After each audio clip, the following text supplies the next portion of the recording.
देखिए जो उद्योग होता है, अब इसका फॉर्मेट तो ये है कि फॉर्मेट में तो पर्टिकुलर हम ऐसा नहीं बना सकते, बहुत सारी चीजें हैं इसमें। फॉर्मेट अगर बनाएं तो उसमें देखो क्या क्या आएगा, फॉर्मेट के अंतर्गत क्या क्या हम लिख सकते हैं, उसमें मैंने बनाया नहीं हालांकि यहाँ पर मैं बता देता हूँ। इंट्रोडक्शन हो गया, और औद्योगिकरण का अर्थ हम यहाँ पर लिख सकते हैं। औद्योगिकरण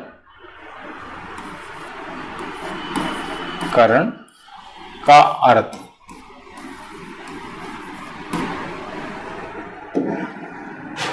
ठीक। फिर आता है विकास।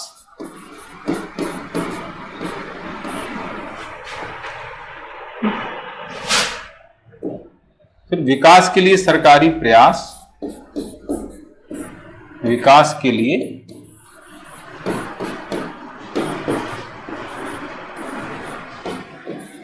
सरकारी प्रयास, है ना। फिर चुनौतियां, देखो विकास के लिए सरकारी जो प्रयास है उसमें बहुत सारी चीजें आ जाएंगी, इसी में नीतियां आ जाएंगी जैसे मैंने बताया, जो सिलेबस में आपके दी गई हैं। चुनौतियां और सुझाव,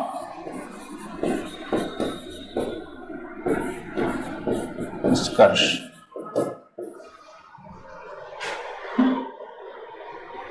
ये इसमें एक चीज अलग से हम पढ़ेंगे, क्योंकि आपका जो सिलेबस है उसमें स्टार्टिंग में दिया हुआ है कृषि उद्योग तथा सेवा का क्षेत्रीय योगदान करके दिया हुआ है टॉपिक। तो हमें तीनों के योगदान के बारे में पढ़ना है। अभी हमने कृषि के बारे में पढ़ लिया था, कृषि का भारतीय अर्थव्यवस्था में योगदान या महत्व का पॉइंट हमने टॉपिक पढ़ लिया है। ऐसे ही हमें उद्योग का अर्थव्यवस्था में योगदान, सेवा का अर्थव्यवस्था में योगदान, तीनों का अलग अलग पढ़ना है। तो इसमें एक जो चीज इसमें मिसिंग है वो ये है कि उद्योगों का या औद्योगिक ढांचे का भारतीय अर्थव्यवस्था में योगदान, ठीक है। तो वो यहां पर मैं अलग से लिख देता हूं, औद्योगिक ढांचे का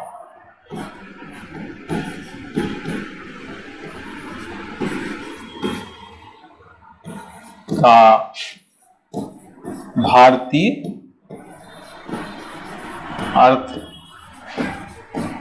अर्थव्यवस्था में योगदान, है ना। तो ये पूरा ओवरऑल हो गया। अब इसमें आगे जो टॉपिक हैं उसके अंतर्गत हमें जो है आधारित संरचना के अंतर्गत हम एमएसएमई के बारे में पढ़ेंगे।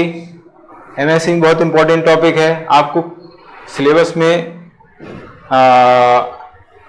भारतीय अर्थव्यवस्था के सिलेबस के अंतर्गत एमएसएमई का उल्लेख नहीं किया है उन्होंने, लेकिन मध्य प्रदेश की अर्थव्यवस्था के अंतर्गत एमएसएमई का उल्लेख किया गया है।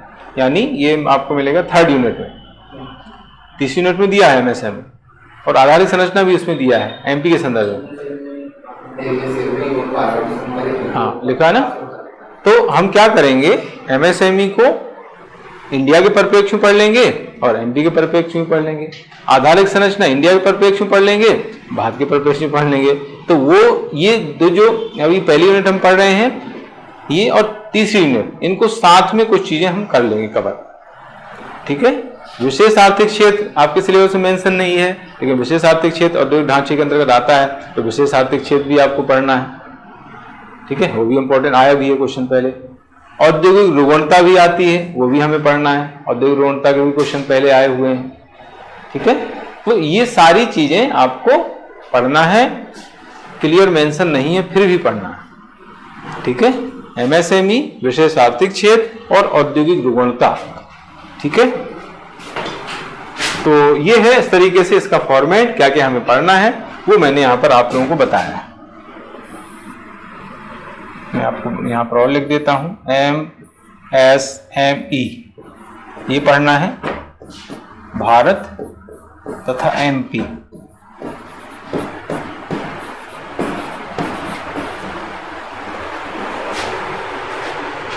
फिर आते हैं एसईजेड,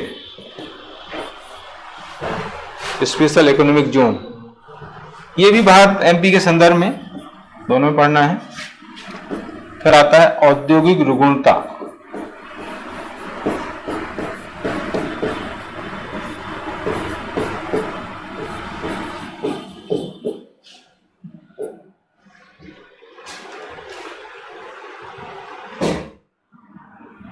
इंडस्ट्रियल सिकनेस, औद्योगिक रुग्णता।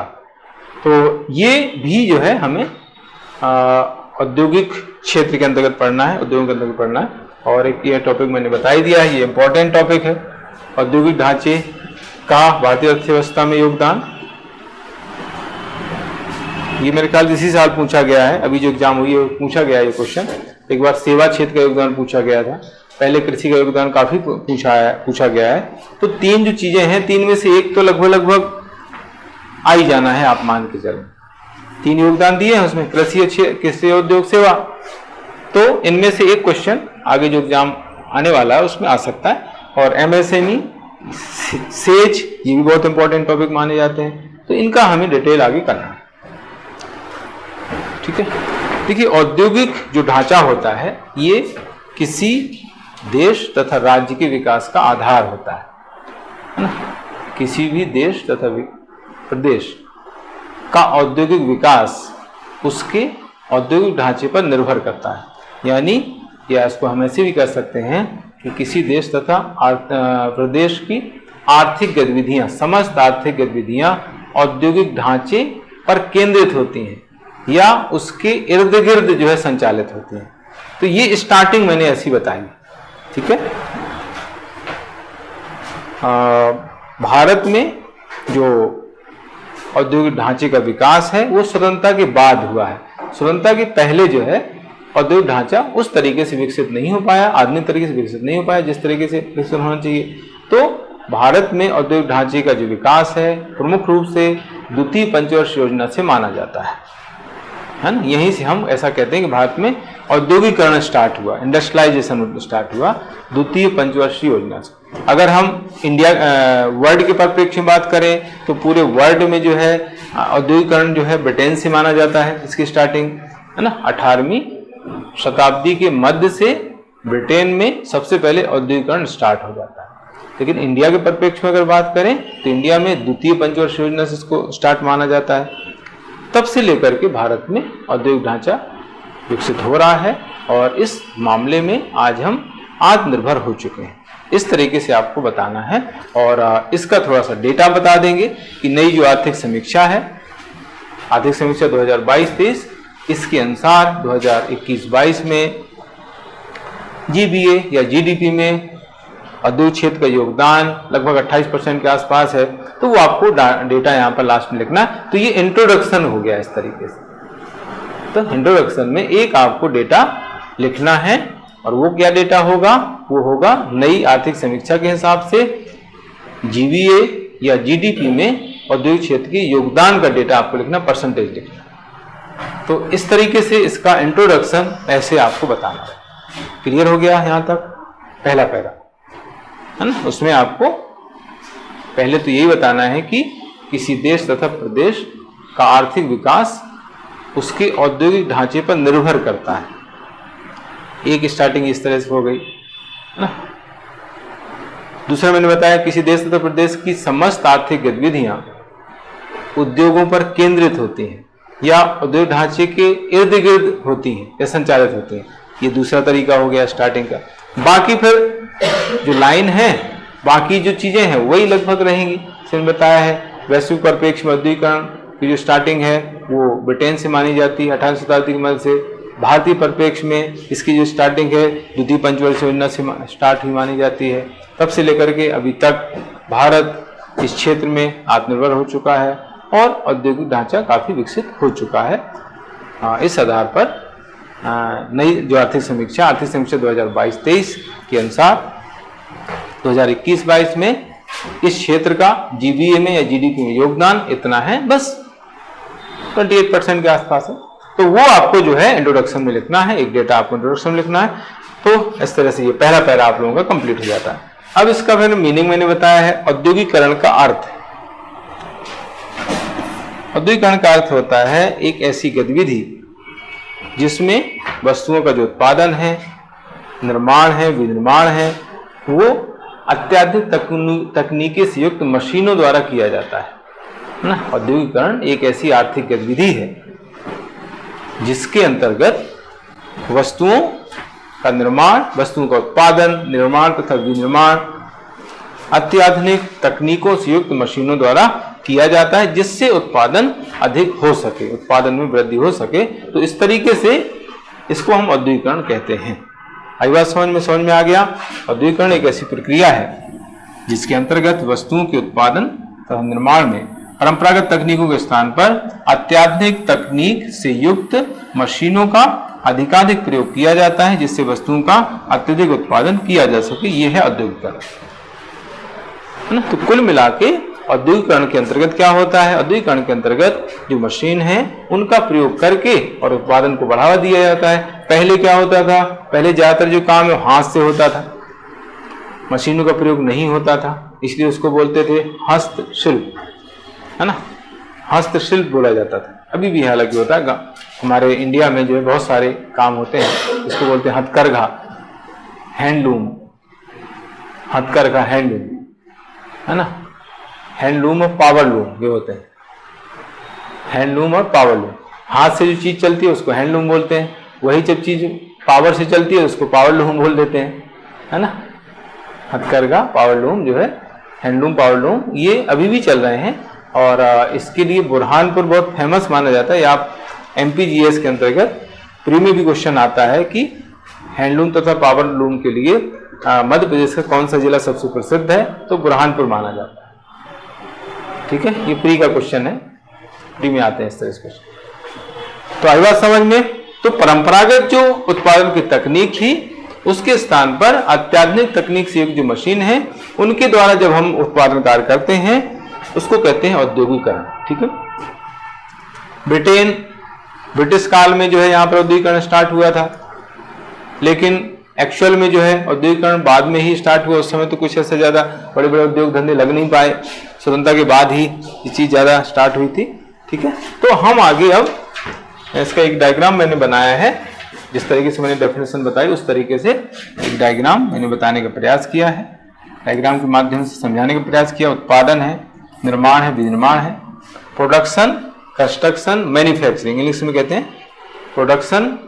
उत्पादन यानी प्रोडक्शन होता है, निर्माण कंस्ट्रक्शन, और विनिर्माण को मैन्युफैक्चरिंग बोला जाता है। तो ये तीन वर्ड जो है यूज होते हैं, उत्पादन, निर्माण, विनिर्माण। इनके बारे में मैंने वैसे तो पहले बताया हुआ है क्या मतलब होता है इनका, मैं अभी थोड़ा सा इनको बता देता हूं, है ना। तो इनके औद्योगिकरण के जरिए जो है होता है और अत्याधुनिक तकनीकों से युक्त मशीनों का प्रयोग होता है, जैसे वस्तुओं तथा सेवाओं का अत्यधिक उत्पादन होता है।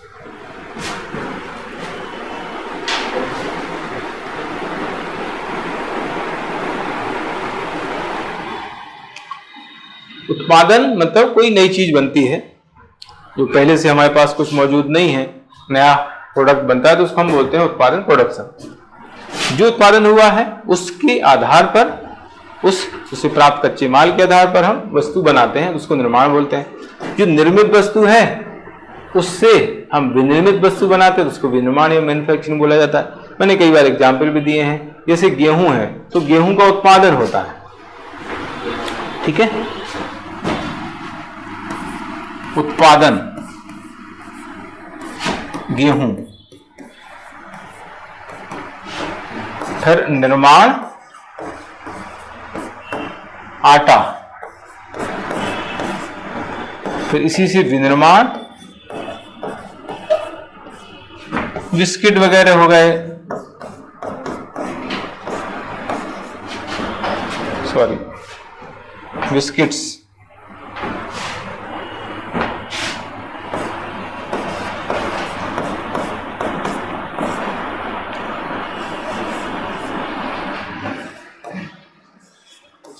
बिस्किट्स, डबल रोटी बनती, ब्रेड,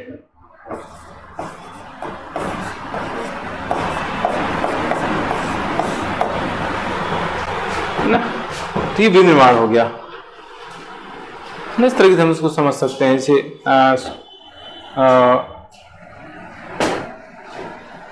जैसे दूध है ना, दूध का उत्पादन होता है, फिर दूध से जो दही बनता है तो निर्माण हो गया, दही से फिर पनीर बन गया, विनिर्माण हो गया, है ना। इस तरह से उसको समझ सकते हैं। ऐसे ही गन्ने का उत्पादन करते हैं, गन्ने से जो है फिर चीनी बनती है ना, चीनी का निर्माण होता है, चीनी से फिर बहुत सारी चीजें बनती है, मिठाइयाँ वगैरह, विनिर्माण हो गया, है ना। ऐसे मैंने उदाहरण दिया था, रबर का पौधा उत्पादित किया जाता है, रबर के पौधे का उत्पादन होता है, सरिंगा ट्री उसको बोलते हैं ना। तो रबर के पौधे का उत्पादन हुआ, फिर रबर, उससे रबर बनता है। पहले रबर का पौधा उत्पादित किया जाता है, फिर उससे रबर का निर्माण होता है, और रबर से फिर टायर ट्यूब का विनिर्माण होता है। तो इस तरीके से जो है बहुत सारे एग्जाम्पल हम निर्माण, उत्पादन, निर्माण, विनिर्माण के समझ सकते हैं, समझने के हिसाब से। तो ये इस तरीके से औद्योगिकरण के बारे में मैंने यहाँ पर थोड़ा सा समझाने का प्रयास किया। अब यहाँ पर मैंने बताया कि स्वतंत्रता से पहले भारत में औद्योगिक विकास कैसे हुआ और पश्चात में उसके बाद कैसे हुआ, है ना। स्वतंत्रता से पहले औद्योगिक विकास और स्वतंत्रता के बाद औद्योगिक विकास। तो इस तरीके से मैंने यहाँ पर समझाया है, अलग अलग तरीके से।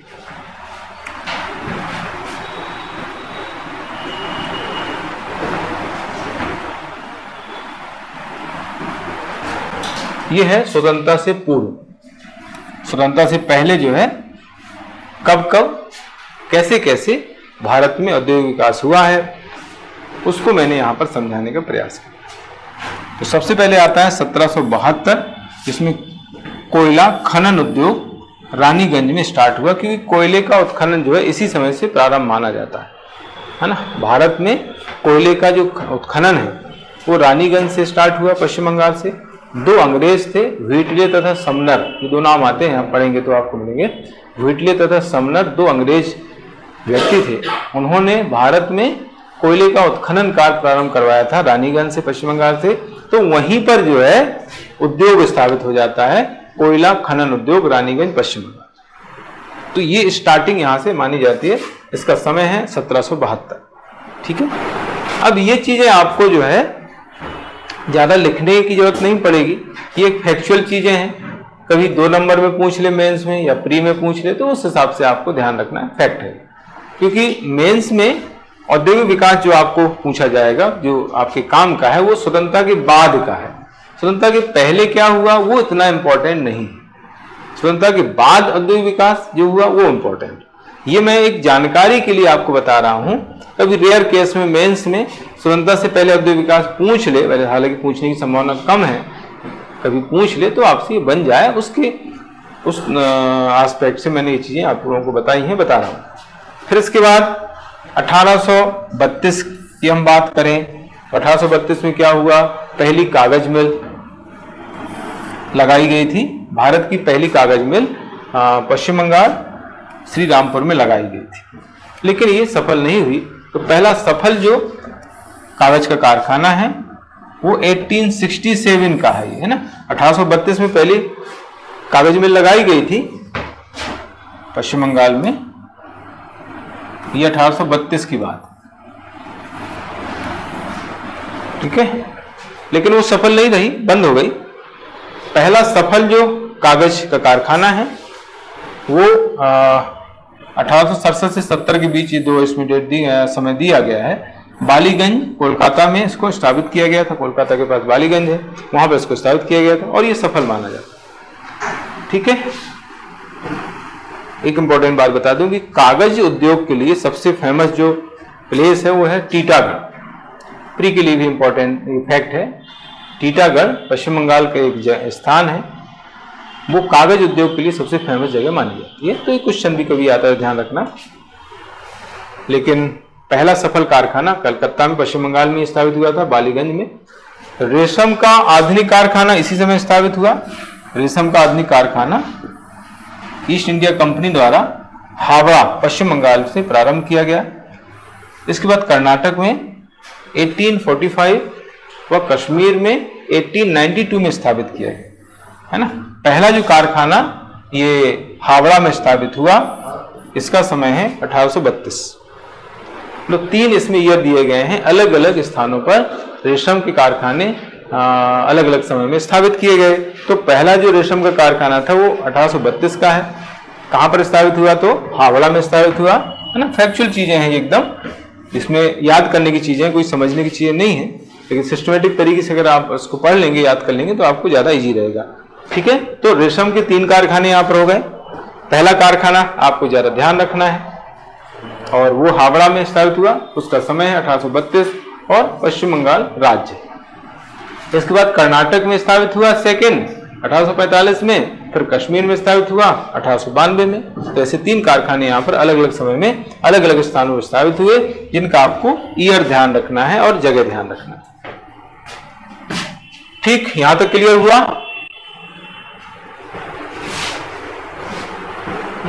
चलिए, इस तरीके से है, ये बीच में ये लाइन आएगी तो उससे क्या है, क्लियर हो जाएगा ऐसे। तो ये जो बॉक्स है ये पूरा 1832 का बॉक्स है, जिसमें और जो ईयर दिए गए हैं वो अलग से हैं।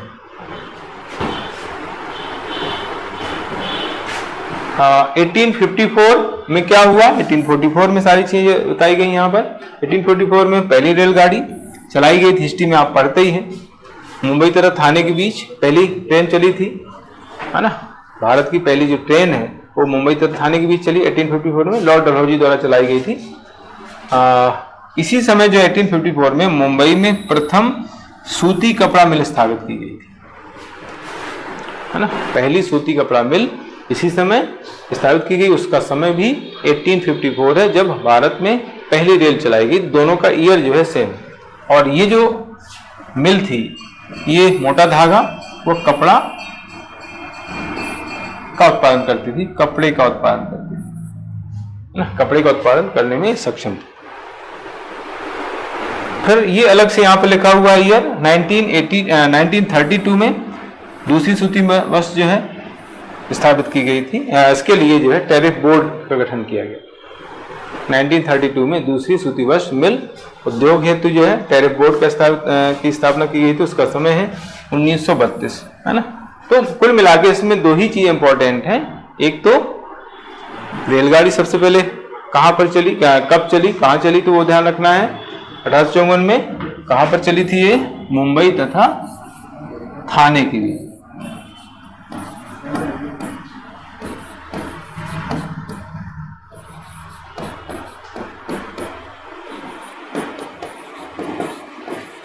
के बीच चली थी।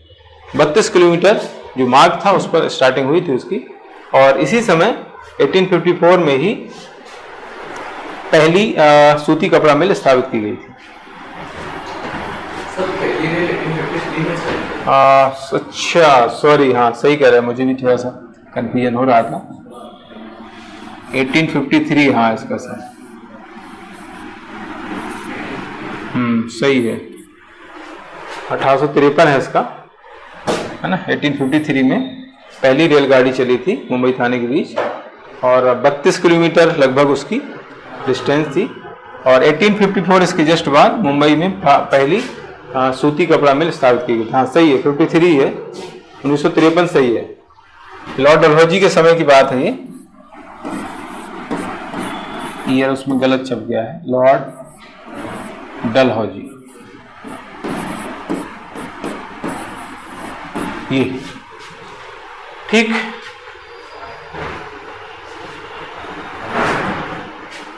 फिर इसके बाद आता है 1855 में जूट उद्योग जो है कोलकाता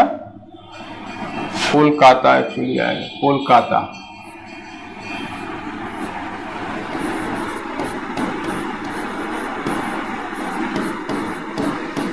कोलकाता के समीप हुगली में स्थापित किया गया था जूट उद्योग। पहला जूट उद्योग स्थापित हुआ था 1855 में। और जूट सबसे ज्यादा पश्चिम बंगाल में ही होता है आजकल, है ना। अभी जो है वर्तमान में जूट जो उद्योग वहीं ज्यादा है, और जूट का उत्पादन भी पश्चिम बंगाल में ही हो रहा है। और पहला जूट जो उद्योग है वो भी पश्चिम बंगाल में स्थापित हुआ था, हुगली में, 1855 की बात है। 1942-43 में जो है जूट मिलों की संख्या 113 हो गई थी, जिनमें से 101 पश्चिम बंगाल में स्थित थी। मतलब 113 में से 101 जो है पश्चिम बंगाल में। तो आज भी ये स्थिति हालांकि सबसे ज्यादा पश्चिम बंगाल में ही जूट मिल। 1903 में अंग्रेजों द्वारा बिहार के मडौरा में प्रथम सफल चीनी मिल, पहली चीनी मिल जो है 1901 में। ये जितनी भी फैक्ट है ये पहले पहले वाले हैं, तो वो आपको ध्यान रखना है। पहली जूट मिल, पहली कपड़ा मिल, पहली चीनी मिल, है ना, पहली रेलगाड़ी, ये सारी चीजें क्या है, पहली पहली हैं। तो यहां से कभी क्वेश्चन आ जाता है कि पहली कपड़ा मिल या पहली सूती वस्त्र मिल कहां पर स्थापित हुई थी, इंडिया में कब स्थापित हुई थी, तो वो चीज आपको यहाँ पर मिल जाएगी, वो फैक्ट आपको यहाँ पर काम आ जाएगा। प्री के हिसाब से भी इंपॉर्टेंट है, मेंस में भी कभी 2 नंबर में पूछ सकता है। इसके बाद आता है सीमेंट का, पहला सीमेंट का कारखाना, लेकिन असफल रहा था ये 1904 में। और 1913 में पहला सफल कारखाना इंडिया सीमेंट कंपनी लिमिटेड द्वारा गुजरात के पोरबंदर में स्थापित किया गया था। तो ये सफल कारखाना माना जाता है जो पोरबंदर में स्थापित किया गया, India cement company limited.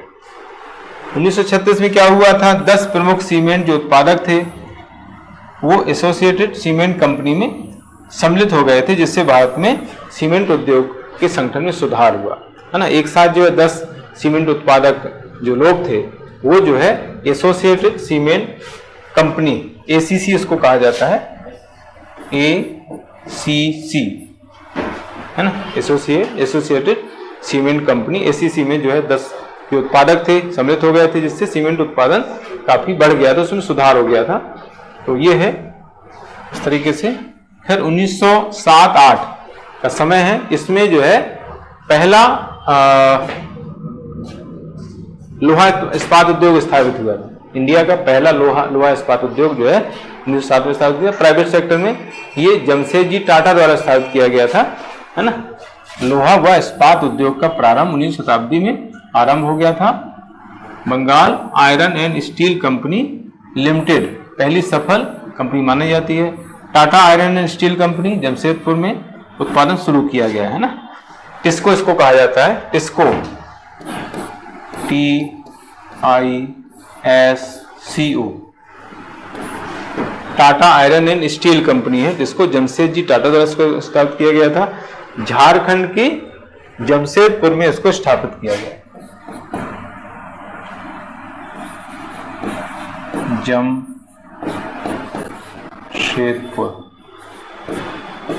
Jharkhand.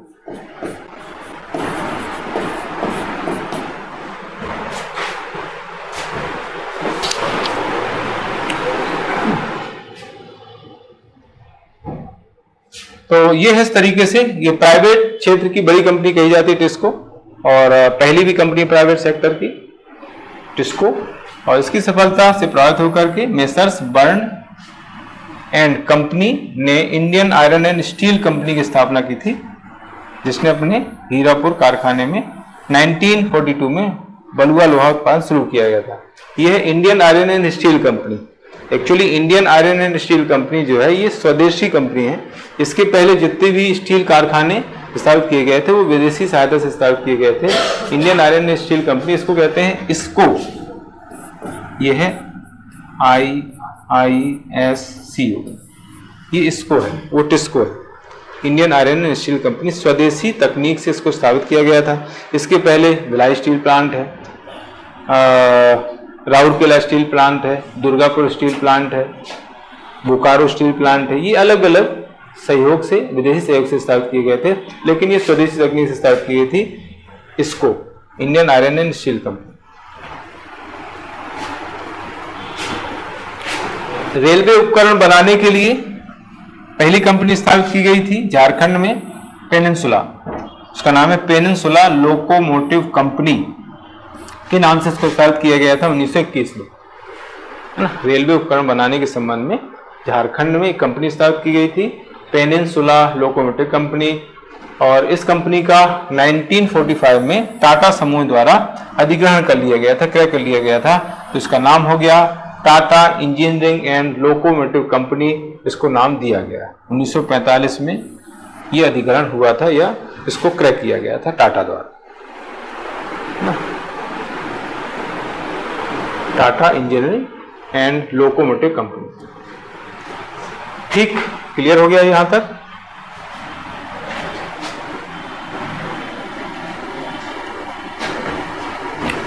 तो ये सब फैक्चुअल जानकारी है, स्टार्टिंग की चीजें हैं। अब एल्यूमिनियम उद्योग का पहला कारखाना 1937 में स्थापित हुआ JK.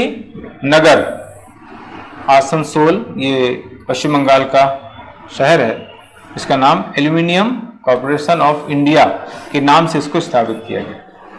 Aluminium corporation of India के नाम से जो है ये एल्यूमिनियम उद्योग का पहला कारखाना पश्चिम बंगाल में स्थापित किया गया। उसका समय है 1937, है ना।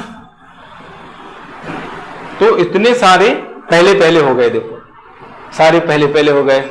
पहली चीनी मिल हो गई, पहली जूट मिल हो गई, पहली कागज मिल हो गई, है ना, और पहली सूती कपड़ा मिल हो गई, पहली एल्यूमिनियम उद्योग हो गया, पहला रेलवे उपकरण बनाने कारखाना हो गया, पहली रेल हो गई।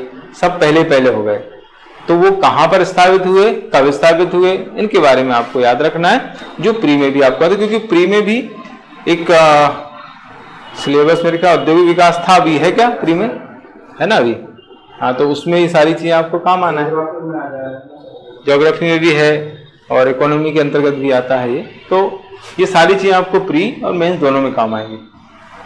इसके बाद चीनो मिलों ने शुगर सिंडिकेट की स्थापना, जो कि एक संयुक्त विपणन मानी जाती है, तो खैर इतना इंपॉर्टेंट नहीं है। तो ये इस तरह से आपको इसको ध्यान रखना है, पहला एल्यूमिनियम का कारखाना। अब ये तो हो गया स्वतंत्रता के पहले की बात। ज्यादा इंपॉर्टेंट ये है स्वतंत्रता के बाद किस तरह का औद्योगिक विकास हुआ है, वो आपको ज्यादा अच्छे ढंग से पढ़ना है। इसमें देखिए मैंने एक टॉपिक जो बताया था औद्योगिक नीतियां करके, तो वो नीतिगत जो प्रयास हैं इसमें कवर हो जाएंगे। तो कहने का मतलब है कि हम औद्योगिक विकास पढ़ रहे हैं, इसी में जो है औद्योगिक नीतियां भी आपका टॉपिक कवर हो जाएगा। दो टॉपिक एक साथ दिए गए हैं, औद्योगिक नीतियां और औद्योगिक विकास। तो औद्योगिक विकास के साथ साथ औद्योगिक नीतियों वाला टॉपिक भी यहीं पर कवर होगा, वो यहां पर कवर होगा, इसके माध्यम से कवर होगा ये। ठीक, तो हम जो है स्वतंत्रता के बाद अलग अलग तरीके से औद्योगिक विकास के बारे में पढ़ेंगे। उसको मैंने 4 कैटेगरी में डिवाइड करके रखा हुआ है।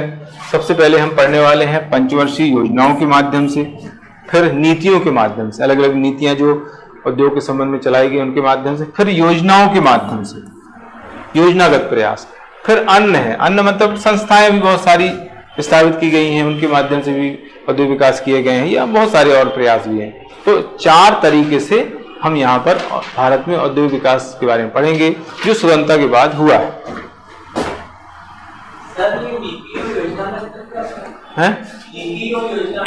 नीति एक्चुअली जो होती है उसको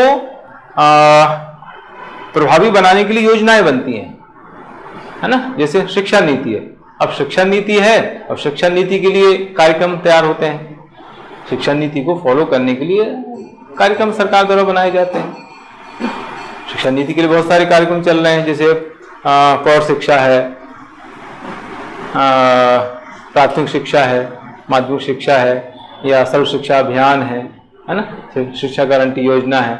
तो ये नीति के लिए नीति के हिसाब से बनते हैं, जो नीतियां बनाई जाती है ना, उसके लिए। नीति तो क्या स्थिर हो गई, जैसे 2020 की शिक्षा नीति आ गई, अब ये 4-5 साल की 10 साल के लिए हो गई, 1986 के बाद आई थी। फिर उसके बीच में कार्यक्रम अलग अलग बनाए जाते हैं, कार्यक्रम बंद भी हो जाते हैं, से कोई कार्यक्रम नहीं चल रहा उसको बंद कर दिया, दूसरा कार्यक्रम स्टार्ट हो गया।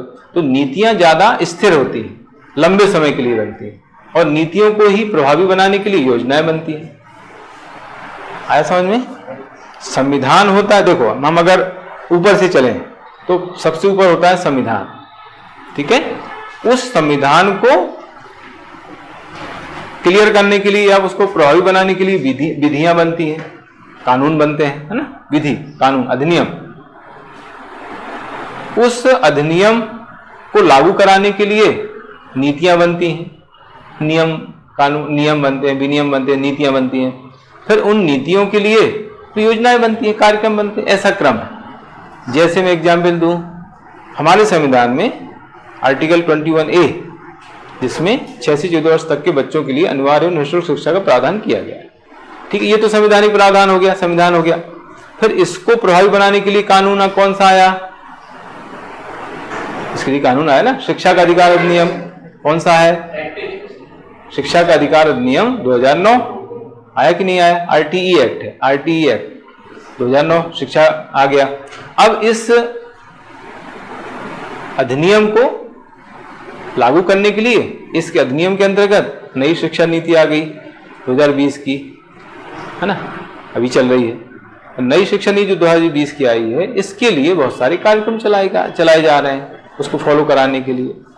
ठीक है, तो ऐसा है, वो संविधान होता है, फिर उसके अंदर विधियां आती हैं, कानून होते हैं, फिर उसके अंतर्गत नीतियां बनती हैं, फिर उसके अंतर्गत आते हैं कार्यक्रम या योजनाएं, प्रोग्राम्स। ऐसा है ना?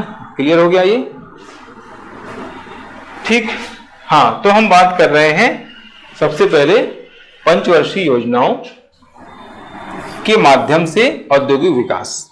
भारत में स्वतंत्रता के बाद जो औद्योगिक विकास हुआ है, उसमें सबसे बड़ा जो योगदान माना जाता है वो पंचवर्षीय योजनाओं का ही माना जाता है, 5 ईयर प्लान्स का ही माना जाता है।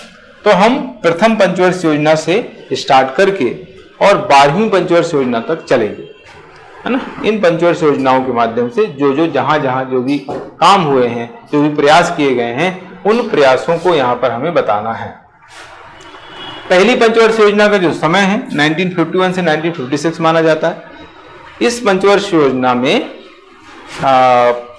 उद्योगों के क्षेत्र में बहुत ज्यादा प्रयास नहीं हुए। क्यों? क्योंकि इसमें सबसे ज्यादा प्राथमिकता किसको दी गई? कृषि को दी गई। प्रथम पंचवर्षीय योजना में कृषि को ज्यादा प्राथमिकता दी गई थी, सर्वोच्च प्राथमिकता दी गई थी, इसलिए औद्योगिक क्षेत्र में ज्यादा कुछ काम नहीं हुआ। पहले जो आपका सिलेबस था उसमें पंचवर्षीय योजनाओं के क्वेश्चन आया करते थे। मतलब आप 2014 के पहले के पेपर देखेंगे तो हर एग्जाम में पंचवर्षीय योजनाओं से एक आध क्वेश्चन तो आया है, पक्का था। प्रथम पंचवर्षीय योजना में सर्वोच्च प्राथमिकता किसको दी गई? प्रथम पंचवर्षीय योजना में किसका मॉडल था? किसने मॉडल दिया? हेराल्ड डॉमर मॉडल था। द्वितीय पंचवर्षीय योजना किस मॉडल पर आधारित है? किसको सर्वोच्च प्राथमिकता दी गई, है ना। पांचवी पंचवर्षीय योजना में गरीबी हटाओ का नारा दिया गया था, तो गरीबी हटाओ का नारा किस पंचवर्षीय योजना में दिया गया है? तो ऐसे क्वेश्चन बहुत आते थे। हाँ, कौन सी पंचवर्षीय योजना कब से कब तक रही और उसमें विकास दर का लक्ष्य कितना रखा गया, प्राप्ति कितनी हुई? तो इस तरह के क्वेश्चन बहुत आया करते थे। आजकल वो नहीं आते हैं, सिलेबस में हालांकि नहीं है। हालांकि ये चीज चूंकि अब पंचवर्षीय योजना कॉन्सेप्ट ही खत्म कर दिया, अब पूछने का कोई मतलब ही नहीं, तो इतिहास बन गया, है ना। तो पहली जो पंचवर्षीय योजना थी उसमें उपभोक्ता वस्तु जो उत्पादन है उन पर ज्यादा ध्यान केंद्रित किया गया। छोटी छोटी वस्तुएं जिनका उपभोक्ताओं द्वारा ज्यादातर प्रयोग किया जाता है, उन वस्तुओं पर ध्यान ज्यादा केंद्रित था। उपभोक्ता वस्तु उद्योगों पर सीमित था। इनमें से महत्वपूर्ण जो उद्योग थे उनमें सूती कपड़ा उद्योग, सीमेंट उद्योग, चीनी उद्योग, चमड़े का सामान, कागज, औषधि, रसायन, ये उद्योग जो है ज्यादातर उसमें उन पर ध्यान दिया गया, उनके विकास पर जोर दिया गया। देश की कुल औद्योगिक श्रमिक संख्या का 1/5 जो हिस्सा है कपड़ा उद्योग में लगा हुआ था। उस समय जो है कपड़ा उद्योग सबसे ज्यादा रोजगार वाला था। आज भी है, हालांकि कपड़ा उद्योग सबसे ज्यादा रोजगार देने वाला उद्योग माना जाता है, इसलिए उसको सबसे बड़ा उद्योग बोलते हैं। कपड़ा उद्योग को भारत का सबसे बड़ा उद्योग भी बोलते हैं और सबसे प्राचीन उद्योग भी बोला जाता है ना। ठीक है, श्रमिकों की संख्या के हिसाब से सबसे बड़ा उद्योग कपड़ा उद्योग, सूती कपड़ा उद्योग माना जाता है, आज भी है। तो इसमें इसके अलावा देश के औद्योगिक उत्पादन का 2% जीडीपी में और निर्यात में इसका जो उत्पादन था 15% योगदान था उस समय उद्योग का। प्रथम पंचवर्षीय योजना की हम बात करें तो इसके बाद एकदम बड़ी वृद्धि हुई थी।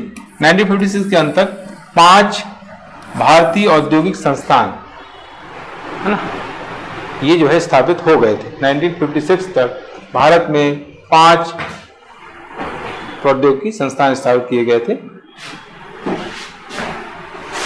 ठीक, 5 IIT। अब इसके बाद आता है द्वितीय पंचवर्षीय योजना। द्वितीय पंचवर्षीय योजना में सर्वोच्च प्राथमिकता है वो उद्योगों पर दी गई सर्वोच्च प्राथमिकता उद्योग।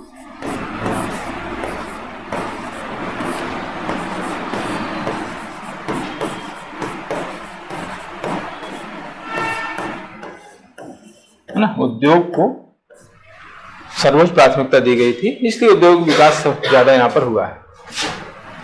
देश के विकास के साथ साथ उद्योगों के विविधीकरण पर बल दिया गया, यानी अलग अलग तरह के उद्योग स्थापित करने पर बल दिया गया। उद्योगों के विविधीकरण का मतलब होता है अलग अलग प्रकार के उद्योगों की स्थापना पर बल देना। इस पंचवर्ष योजना की खास बात यही है कि यहां से औद्योगिकरण की स्टार्टिंग मानी जाती है। इंडिया में उद्योगों को सबसे ज्यादा प्राथमिकता दी गई थी और इसी पंचवर्ष योजना में 3 नए उद्योग स्थापित किए गए थे, स्टील प्लांट स्थापित किए गए थे। वो हैं राउरकेला इस्पात संयंत्र steel plant, Bhilai steel plant और दुर्गापुर स्टील प्लांट। राउरकेला उड़ीसा का है, भिलाई छत्तीसगढ़ और दुर्गापुर पश्चिम बंगाल, इनको जो है स्थापित किया गया था और ये अलग अलग देशों के सहयोग से स्थापित किए गए थे। जैसे राउरकेला जर्मनी है, भिलाई रूस है और दुर्गापुर ब्रिटेन है ना, इनके सहयोग से ये स्टील प्लांट इंडिया में स्थापित किए गए। ये पहले स्टील प्लांट, इनका समय 1959 माना जाता है। 1959 में इनको स्थापित किया गया था। ठीक, तो यहां से भी क्वेश्चन आता है कि भिलाई स्टील प्लांट की स्थापना कब हुई या किस पंचवर्ष योजना के दौरान हुई या किसके सहयोग से हुई। राउरकेला स्टील प्लांट कहां पर स्थित है, किसके सहयोग से स्थापित किया गया, कब स्थापित किया गया। दुर्गापुर स्टील प्लांट कहां पर स्थित है, किसके सहयोग से स्थापित किया गया। ये क्वेश्चन पहले बहुत आया करते थे, मतलब आज से 10 साल पहले आप पेपर देखेंगे तो इस तरह क्वेश्चन ज्यादातर आते थे। ठीक है, तो यहां तक हो गया ये इंपॉर्टेंट बात। इसके बाद निजी क्षेत्र की क्षमता को बढ़ाने का यहाँ पर प्रयास किया गया, उस पर बल दिया गया। इसके बाद भारी तथा आधारभूत उद्योगों को ज्यादा प्राथमिकता दी गई, है ना। बड़े जो उद्योग हैं, जो आधारभूत उद्योग हैं, उनको स्थापित करने पर जो है इसमें ज्यादा बल दिया गया, ज्यादा जोर दिया गया। तो ये है द्वितीय पंचवर्ष योजना की बात। 1956 से 1961 तक ये पंचवर्ष योजना रही। ठीक, अब हम इसको कल आगे कंटिन्यू करेंगे। तो कल ये पूरा टॉपिक कंप्लीट हो जाएगा आप लोगों का। और नहीं सॉरी, अभी इसमें चलेगा, बहुत सारी चीजें हैं विकास के संबंध में, नीतिगत है, फिर योजनाएं इसमें हमें पढ़ना है, कुछ संस्थाएं भी पढ़ना है ना। तो कल ये परसों, कल परसों 2 दिन, मतलब परसों तक छुट्टी रहेगी, यानी ट्यूसडे तक ये हो पाएगा आपको।